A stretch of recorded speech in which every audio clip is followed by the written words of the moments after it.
పంచభూతలింగాలు ఎక్కడున్నాయో వాటి యొక్క విశిష్టత గురించి మీకు తెలుసా? పృథ్వీలింగం, ఆకాశలింగం, జలలింగం, అగ్నిలింగం, వాయులింగం, వీటిని పంచభూతలింగాలు అంటారు. మొదటిది పృథ్వీలింగం. ఇది మట్టిలింగం. ఇక్కడ మహాదేవుడు ఏకాంబరేశ్వరుడిగా ఉద్భవించాడు. ఇది కంచిలో ఉంది. ఈ శివలింగాన్ని పార్వతీదేవి ప్రతిష్ఠించింది. ఇక్కడ అమ్మవారిని కామాక్షిదేవి అంటారు. అష్టాదశ శక్తిపీఠాలలో ఇది ఒకటి. రెండవది ఆకాశలింగం. తమిళనాడులోని చిదంబర క్షేత్రంలో ఉంది.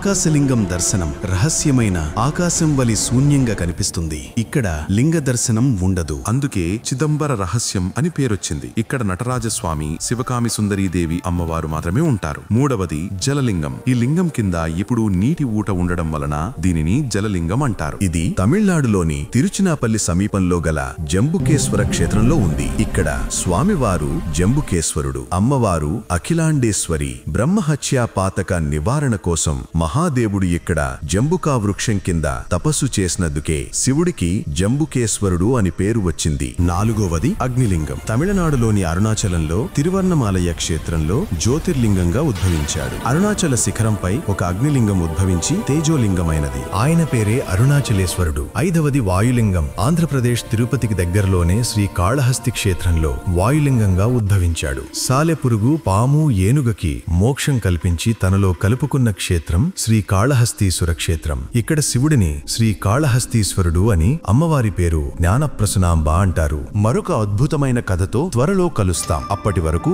సబ్స్క్రైబ్ చేసి ఉండండి.